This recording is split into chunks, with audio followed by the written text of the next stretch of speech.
Atlanta. Welcome to Veterans Day. You're listening to the new WCEG Network. We It is time for Veterans Today, and we are Anthony Aiken and Herman Anderson's co-host.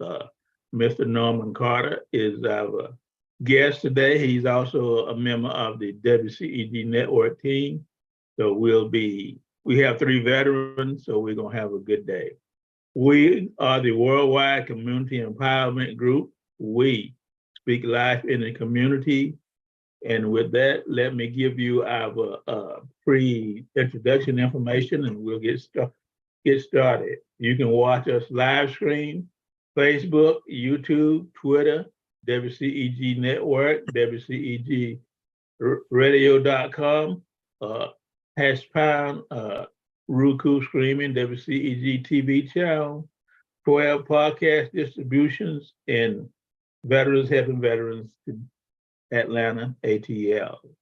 I am Herman Anderson. I am the co-host. And also, before I get in trouble, let me give you our disclaimer. The topics and opinions are those of the show host and guests, not WCEG Network.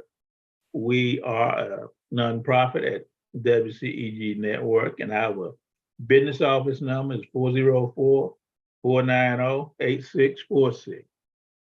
So with that, let's get started. How are you, Anthony? I am doing absolutely outstanding, Herman, and always good to see you, my brother. We've talked several times during the week, but I was looking forward to us coming on the show. And what made it even more important is, like you said, we have one of our own. And I was thinking and reflecting on our guest. And when we get into him and on the interview part, I'd just like to share some reflections with him. But again, good to see you. Good to be back for us to have another exciting show of Veterans Today Talk Radio. Well, our guest today is Mr. Norman A. Carter. He's also has a program on WCEG Network, Issues and Answers. I'm just going to give you a few highlights of his career. He's a retired Philly law enforcement officer. He's the director of loss prevention and manager at Georgia Tech, member of Snellville, Georgia Board of Appeals, board member of Gwinnett Parks and Recreation, host and producer of WCEG Network, like I said, and he's also a military veteran. Mr. Carter, how are you today? Fine. How are you guys? Glad to be with you. Good to see you again, man. You know, I was just thinking about reflecting. Herman and I met you at the old studio. Yes. It's been about 4 years now when you came to town. Okay. Well, it's been a while. It's been a minute. So, when I was thinking about it, and one of the first things we talked about was your book, the Long Blue Walk, My Journey as a Philly Cop. Yes. And I remember you giving me a copy of that book. And when I started reading it, I couldn't put it down, because here you are as a guy who had a strong sense of right and wrong, a strong sense of morality. And now you want to put the Philadelphia Police Department, a former department under the famous Frank Rizzo, police chief of Philadelphia, but now you're going to give an account of their brutality, account of their corruption, account of their questionable operational procedures, how they put you out on the worst part of Philadelphia in the dead of winter and walking by yourself and not having backups when you know that there was corruption there, and how you felt, about, hey, the silence of the big blue. How can a Black man in the city of Philadelphia, one of the largest municipalities in the United States, fight against that corruption, that it could cost you your life? Remember that? Could have. Yes, absolutely. Absolutely. It's almost scary when I reflect on it, or now. And as I mentioned many times, when I wrote my book and realized look back and realize all that I had been through. I really went, I won't say into depression, but I really had to shut myself off for a while because I relived all those emotions that I went through during that time. Actually, you suffered PTSD twice. Right. Yes. You're a double Yes. PTSD guy. Yes. In the military, and then to get out when you think that, hey, I can do everything possible to protect the neighborhood, but yet you can see corruption right under your nose. Yes. Right there. Yeah. Let me ask you, based on what you went through, Anthony just described, how does that how does that put in what you are doing today and what you plan to do? How does the past push your button? How does it put fire in your belly? Well, I tell you, I have to go back to my Army days. I was fortunate enough to be selected to attend the West Point Military Academy Preparatory School. I didn't quite make it to West Point, but we learned leadership skills and that the importance of standing your ground when you know you're right and have the courage of your convictions. And that's part of leadership. And I didn't have a title when I was on that portion of my police career, but when I look back on it, I was demonstrating leadership. Even though there were no rewards to be reaped from that, other than the self-satisfaction that I was doing the right thing. Yeah. Yeah, you mentioned something right there about leadership, and leadership was not easy, having been in that position several times before myself, that you're out there on an island. And every time I read your book, and I read it twice, by the way, every time I would read that book, I would get a different perspective because you were displaying leadership with your convictions without even saying it. Yes. By your actions. I'll be honest with you, I feared for you. My fear was that here's a Black man strong enough to put pencil to paper and to literally catalog his exploits as being a police officer against corruption. So now you got to go back to your survival skills in the military and dealing with these individuals. So it took a lot of courage for you to do that. It didn't appear to be courage at the time. It's just that for me, there was no other way. I joined the police department, and I hate to sound idealistic, to do the right thing by myself and by my community. And I never backed off from that. And it's a difficult, I would have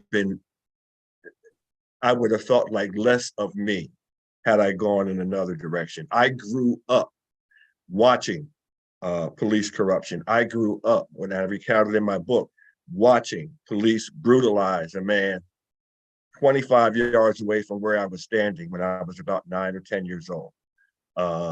Those things stayed with me throughout my career. And I vowed from the very beginning that I would never be that type of cop. Not only that I wouldn't be silent when I saw those things. Okay. Okay. Let's talk about okay. First, I want to let our listeners know WCEG Network is nonpartisan. We invite candidates on this program to talk about leadership, to tell us what you will do for the community if you are elected. We want to encourage people to vote regardless of what party you vote for. So question number one is you're running for elected to a position. Tell us about that. And I have another question that's dealing with kind of in another lane. Well, I'm glad that you mentioned the program being nonpartisan, because I'm involved in a nonpartisan election. No, there's no party affiliations, no party agendas associated with this election, and I embrace that.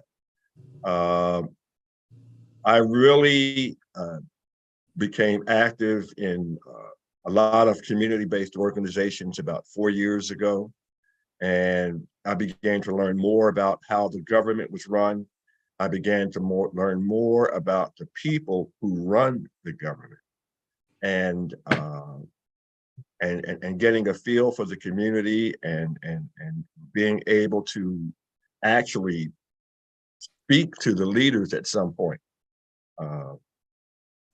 And those leaders were the ones who came to me and said, we would like you to be in this position. It wasn't something that I sought. I never sought to be in the position of running for elective office, but there were other people around me, oddly enough, who read my book, and after reading my book or reading excerpts from my book, decided that I was the right person at this right time to be in the position to run for post number 1 of City Council in Snellville, Georgia.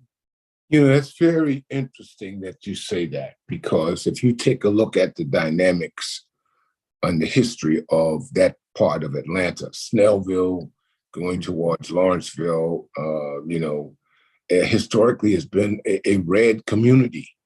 Yes. A predominantly PW community, predominantly white community.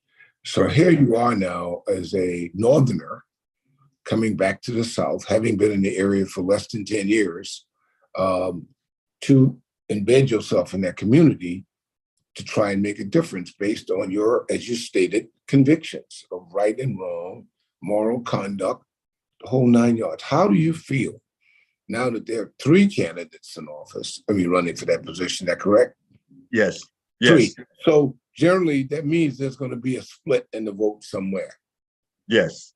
To eliminate someone. So do you believe your platform as an independent going against a somewhat person who's more red and somewhat who's more blue to the right, to the left, how do you feel that would work as an independent trying to win that post with the Snellville City Council? Well, I think that the advantage that I have over any of my opponents is that I have established relationships with a lot of the political leaders in this area, in Snellville, and also established relationships with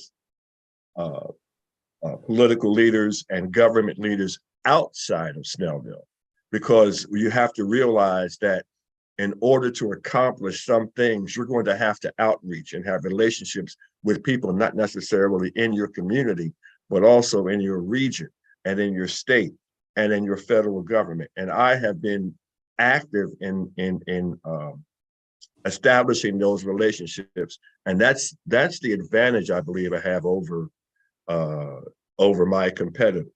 Not that we always agree.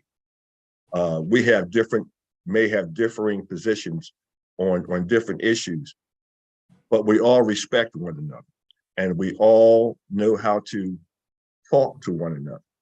And we all know that most things happen in this country by compromise. It's very, very seldom that it's an all or nothing thing, my way or the highway. It's usually a compromise.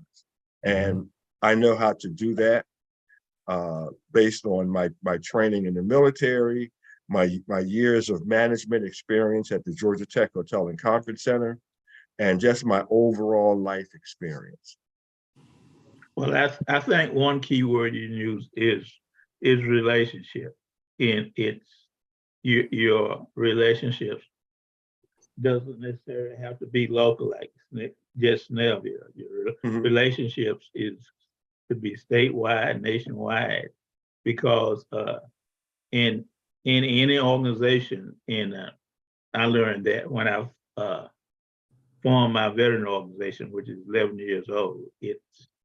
It's not one of the big 6, the American Legion or the DAV, but I had a relationship with all of them. Question. Do you feel, well, first of all, what do you consider the top issues on your platforms that our listeners, and Herman said, we're not endorsing anyone, but we're just giving you the Sure. opportunity to share your thoughts to, because we have a very large veteran listening community. So what do you think, what would you like the listeners to know? What are some of your key issues of change for the Snellville City Council? Well, one thing, let's start with the veterans. I had the privilege of speaking before, be a keynote speaker on Memorial Day here in Snellville. And I had an opportunity to meet American Legion members from different posts and to sit with them. In fact, there are 3 organizations right now who, as soon as this election is over, they have invited me to come speak to their constituency. Veterans, especially, we're getting older. Our needs, are definitely much more than the general public. PTSD is an absolute reality. I've seen the end result of that even in my own family, and there are people who are suffering. There are veterans who are in this area right now who are on the verge of homelessness or homeless, and it's up to us if we can't find resolutions in our own municipality to be able to funnel these people to agencies that are set up to do that, to set up to help them. And I'm working with a judge who has a veterans support group, and I'm going to be speaking with them in the very near future. These are people who are having difficulties adjusting, veterans who are having difficulties adjusting. I've been invited to speak to veterans out in the Loganville area, which is far east of here, a bit east of here, and even veterans organizations here in Snellville.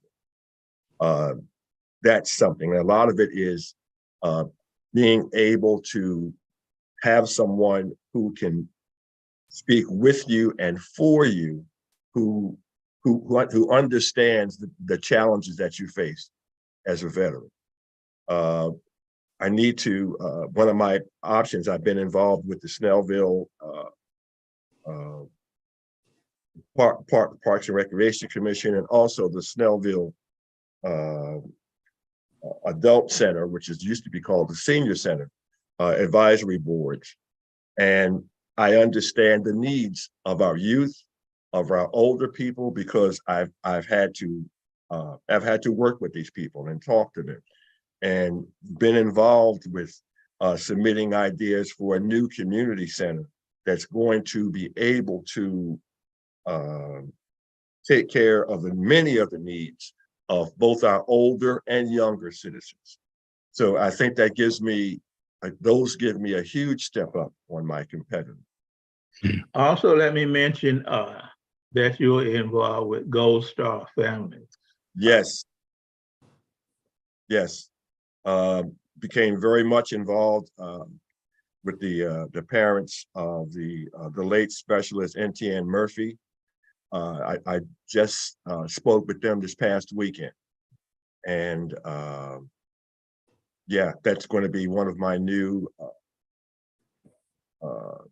points of interest to establish, to help them, because they've done the groundwork, but to help them to continue to grow their organization, which is a support organization for Gold Star families.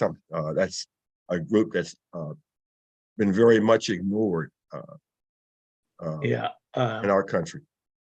It is, and actually my organization, along with State Representative Rhonda, is involved in Gold Star Families, and also adding to, there's not a Gold Star Fathers holiday. So our goal is there's Gold Star Families, Gold Star Mothers, but our goal is to, and is up in Congress now, is to get a Gold Star Fathers holiday. And actually, Georgia is the first state to legally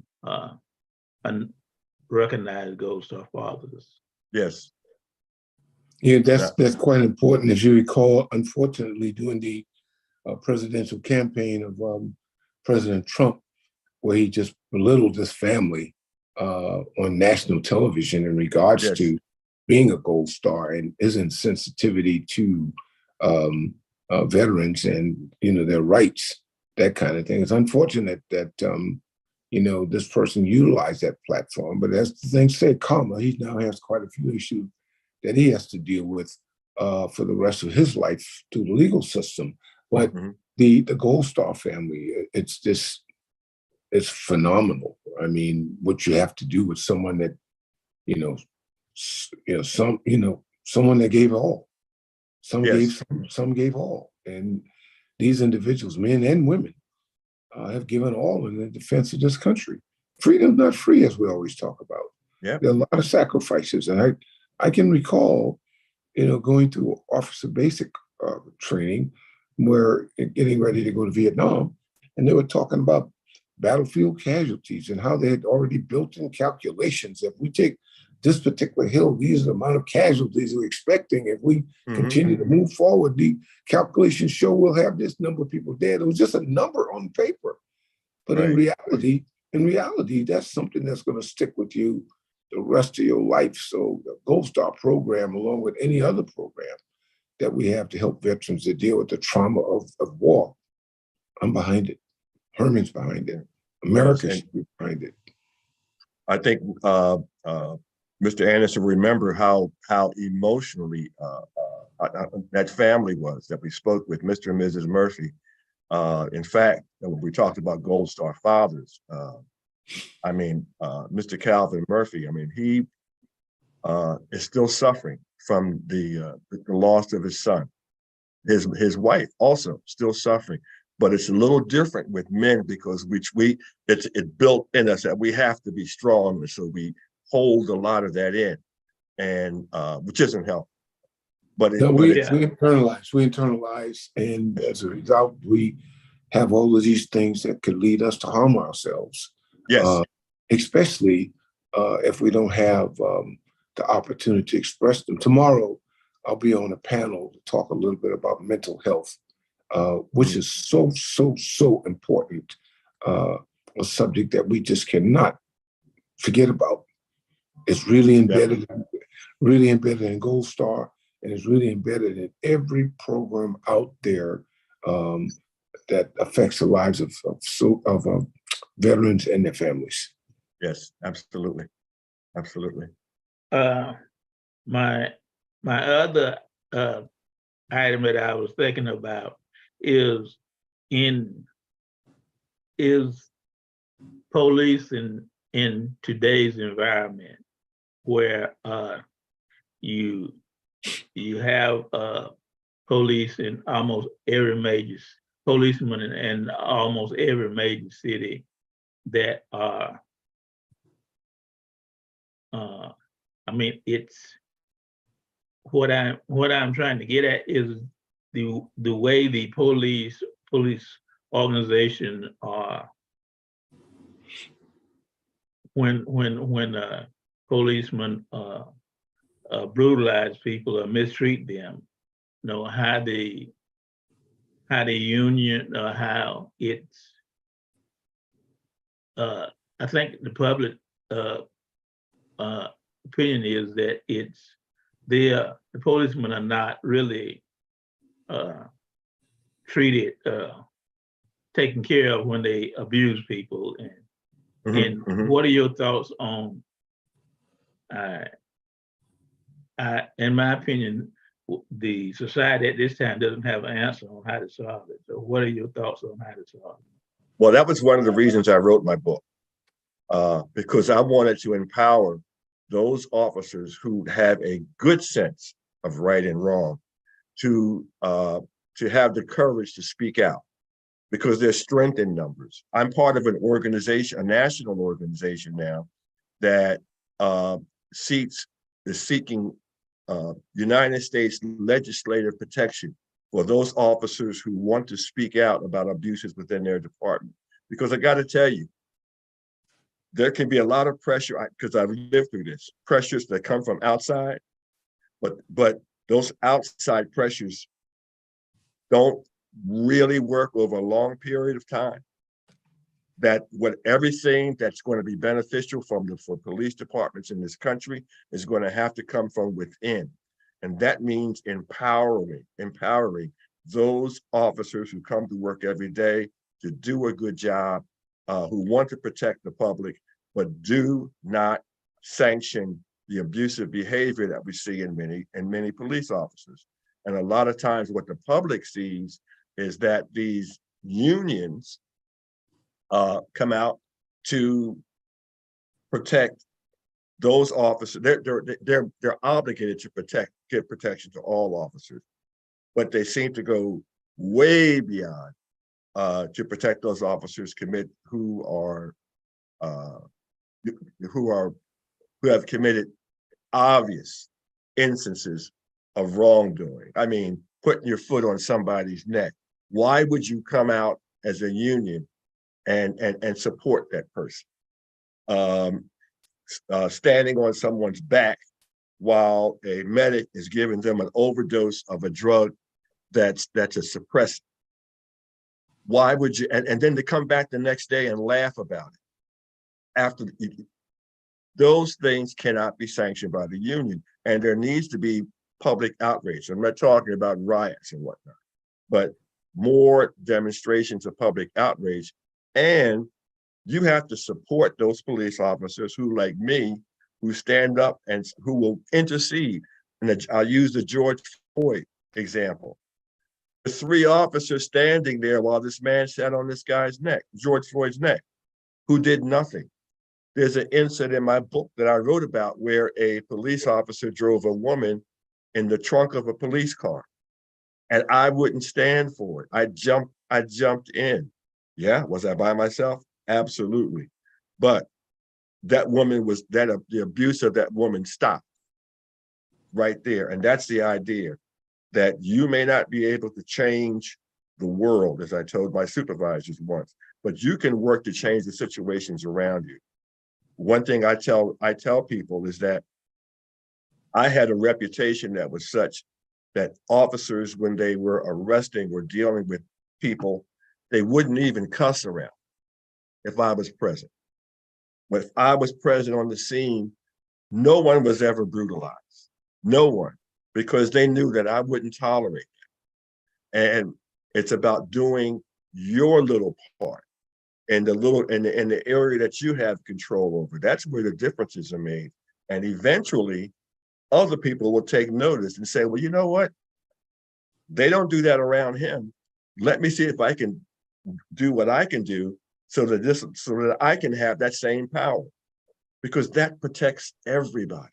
It protects everybody. You know, I was just sitting here listening to you at that detailed account of how, union, and Herman, that's a very good question you asked in regards to unions and how they, over the years, have protected that code of silence.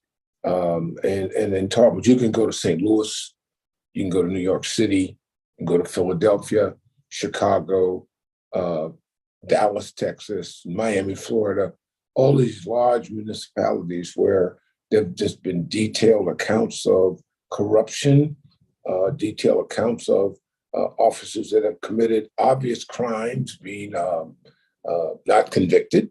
But slowly that's changing because of social media. Yes. In the past, an officer's word was golden. He could get away with it. That officer that shot that black man in the back in North Charleston, South Carolina, is an example.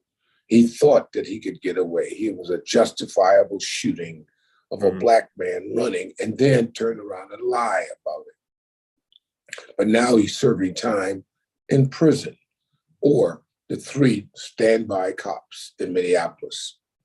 I've actually gone to that site. I've actually been in Minneapolis where George was killed. I actually walked that area myself to see it. And just to have that type of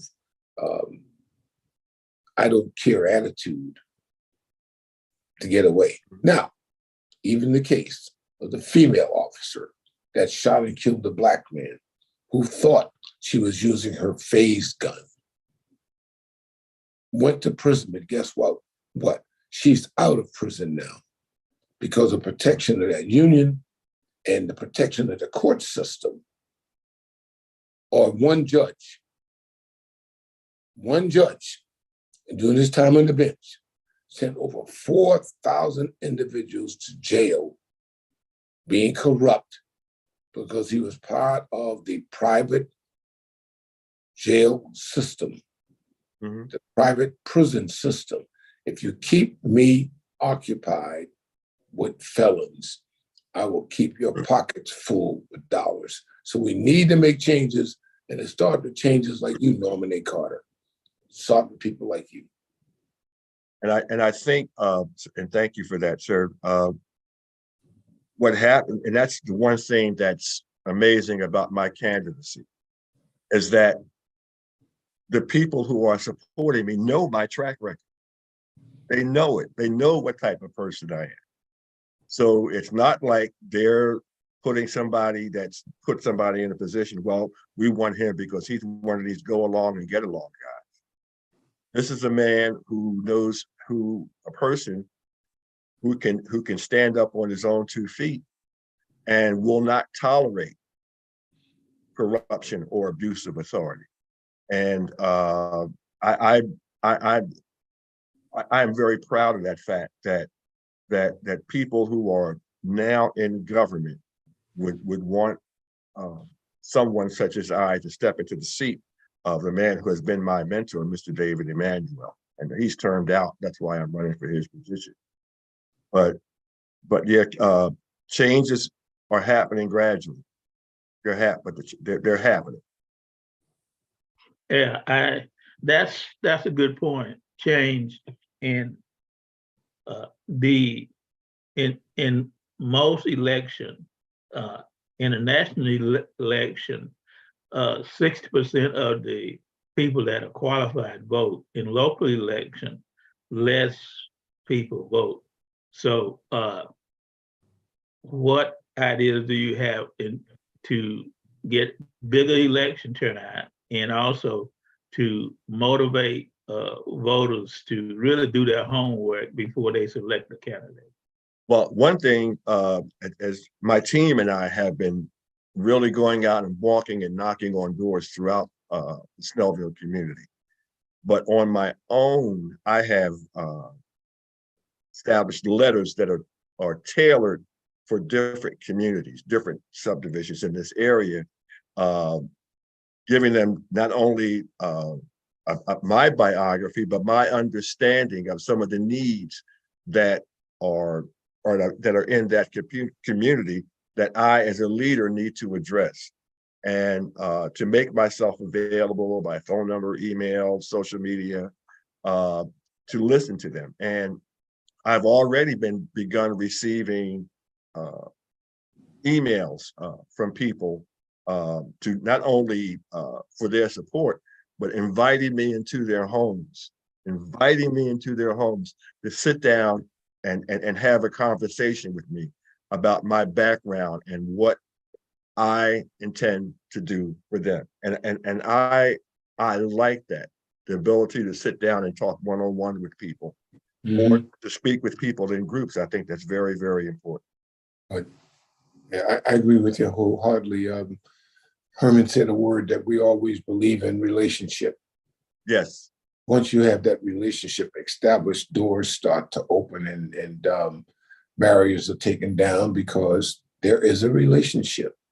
Yes. And through a great relationship opens up effective communication. So it was very pleasing to my ears to hear you say that you've established these relationships in Snellville as you seek the city council seat, because that's going to be very, very important for you to be able to relay your message, not only to veterans, but people of that community. Yes, absolutely. And I know we mentioned briefly, I will mention that the police department, which policing is very close to me. I've already sat down with the police chief. I have spoken to him before about certain issues, but we actually sat down about a month ago for about a half an hour to discuss the challenges in this particular area, things that we can do to improve the mental health and the well-being of the police officers who are on the job. Because I was part of a webinar about 3 months ago that showed how fatigue works into the disadvantage of many police officers and causes them to make certain bad decisions. And so I talked with the police chief here about having this department participate, maybe if not just this department, but maybe a regional thing where we can have officers sit down and discuss these challenges to their mental health and to their physical well-being, because those are important, because in the very end, these people have to interact with the public, and you want people interacting with the public who are sharp, who are mentally alert and not fatigued or not prone to take shortcuts. That's where we begin to have problems, when people begin to take shortcuts. Whether those shortcuts are you're trying to increase the number of tickets you're writing, or increase the number of arrests you're writing. You know, in my town, Old Town, Philadelphia, we had cops who were arresting middle-aged Black men for driving intoxicated when these men were stone cold sober. And I interceded in that policy, and I want to tell you there were very violent confrontations about that, because these officers were arresting people because they were going to be given a half a day off for each arrest that they made. Wow. So they were going out and they were sitting on particular bars, and I began to notice that the people that they were bringing in weren't intoxicated. And when you bring them in, come to our operations room, this is where our corporal, he has to approve that these people were intoxicated. And I told him, I said, you can't continue to do that, because these people are sober, and when they go to get tested downtown, when you get enough of these people getting tested downtown and they come back sober, I said, it's going to reflect on you, and it's going to reflect on us. So we need to take steps to stop that right now. Right. And those are the things that you have to do. So yeah, it's we need to incentivize our police officers to do good and to be properly prepared and to have the tools that they need, because that not only helps them, but in the end, it's going to help the public that they serve. Intervention. Woo! Big word. Let's talk about the situation, the military situation that we're in this time, the national situation, what's going on with the military in the U.S. What are you guys' thoughts on the way we are handling that? Well, personally, I think we are at a bad time. I think we have and I just watching before I came here, Congress trying to elect a speaker. And so our congressional and senatorial leadership are hamstrung right now. And we can't get anything done. I mean, military-wise, you had one senator, Tuberville, who is personally holding up scores of promotions to field grade positions. We're talking generals, colonels.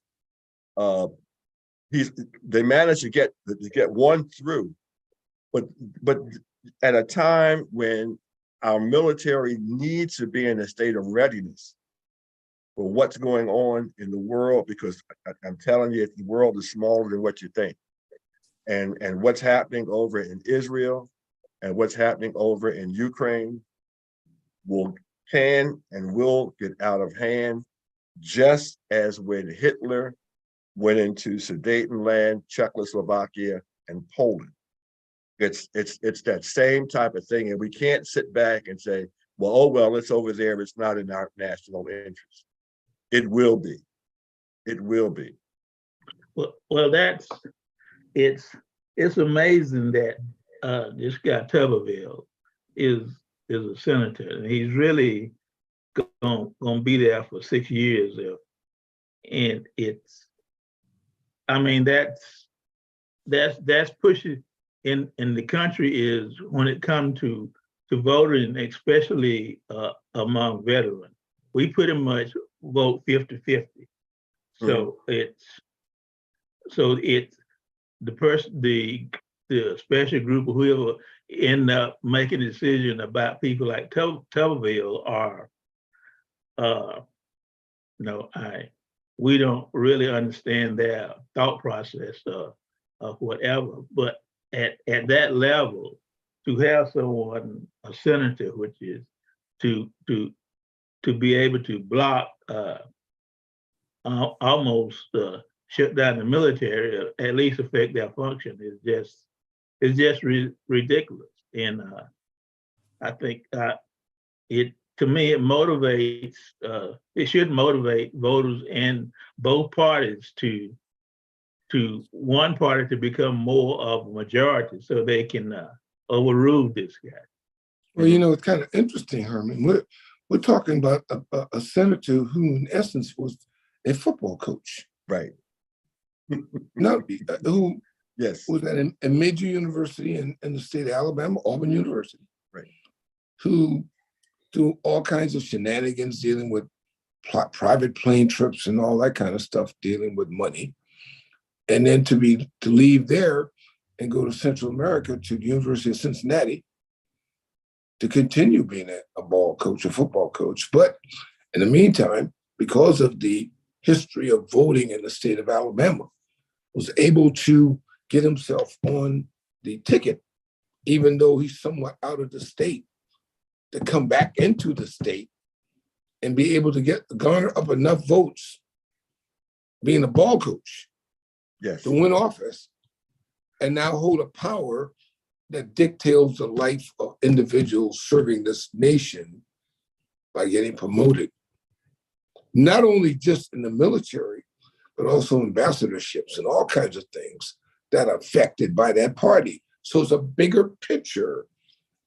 And that's why someone like Norman A. Carter is crucial at the grassroots area that's not going to take any of that bull crap, to hold people accountable.